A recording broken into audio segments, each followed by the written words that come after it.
හදිසියෙන් ඇවිල්ලා තිබ්බ මේල් එකක් දැකලා තමා මේ වීඩියෝ එකක් කරන්න හිතුනේ. තාමත් අපේ කට්ටිය කියන්නේ අපේ ලංකාවේ ළමයි දන්නේ නැහැ BCC සහ CC කියන දෙකේ අතර තියෙන වෙනස. දැන් ඊමේල් එකක් යවනකොට CC කියන්නේ මොකද්ද BCC කියන්නේ මොකද්ද කියන එකේ තේරුම දන්නේ නැහැ. මම මෙතන පෙන්නලා ඉන්න මොකද්ද කතන්දරේ කියලා. මේ ජොබ් එකකට ඇප්ලයි කරපු එක්කෙනෙක් මේ ඒ ඔක්කොම එකන ඇප්ලයි කරපු ඔක්කොම එන විදිහට ගැන ඔක්කොම CC කරලා තමා දාලා තියෙන වෙලා තියෙන. එතකොට හැම කම්පනීකටම පේනවා මෙයා ඇප්ලයි කරලා තියෙන කම්පැනිස් සහය හැම එකක්ම. එතකොට මෙතන මම බැලුවොත් ගණන් කරලා මං හිතන්නේ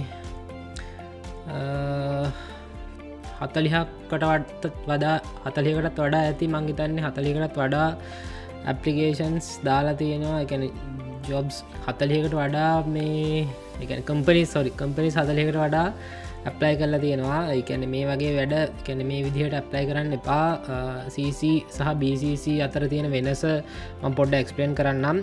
CC කියන්නේ CC කියරලා ඇවුවොත් උදාහරණයක් විදිහට ඔයා මොකක් හරි කම්පැනි එකක ඉන්නවා නම් ඔයා CC කරලා ඇවුවොත් ඊමේල් එකක් දැන් උදාහරණයක් විදිහට ඔයාට ලීව් එකක් ඇප්ලයි කරන්න ඕනේ. එතකොට ඔයා HRට සහ HRට මේල් එක දාන්නේ HRට මේල් එක දානකොට ඔයා වැඩ කරන ඩිපාර්ට්මන්ට් එකේ හෙඩ්ටත් දාන්න ඕනේ. එතකොට දෙන්නටම යවන්න නැතුව ආට HRට යවන්න HRට මේල් එක දාලා ඔයාගේ ඩිපාර්ට්මන්ට් හෙඩ්ව CC කරන්න පුළුවන්. එතකොට HRටත් පේනවා මේක ඩිපාර්ට්මන්ට් හෙඩ්ටත් ගිහින් තියෙනවා කියලා, ඩිපාර්ට්මන්ට් හෙඩ්ටත් පේනවා මේක HRටත් ගිහින් තියෙනවා කියලා. ඒක CC කියන්නේ කාබන් කොපි.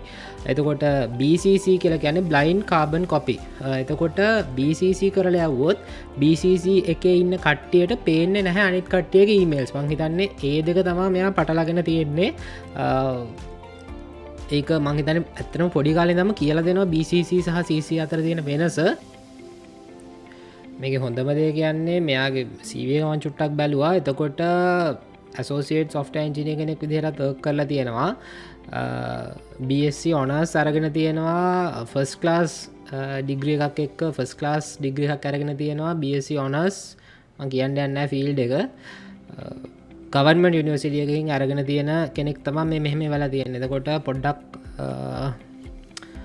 ඔයාලා ඇප්ලයි කරනකොට චුට්ටක් බලන්න මොකක්ද හරි එක කියලා සිලෙක්ට් කරලා දන්නේ නැත්නම් පොඩ්ඩක් Google search කරලා හරි මොකක් හරි විදිහකින් දැනගෙන යවන්න මේල්ස්. නැත්නම් ඇත්තටම දැන් මෙතන මේකෙන් කම්පැනිස් මේ ඔක්කොම කම්පැනිස් දන්නවා මේ ඔක්කොම කම්පැනිස් වලට මේ අදාළ ළමයා ඇප්ලයි කරලා තියෙනවා කියලා.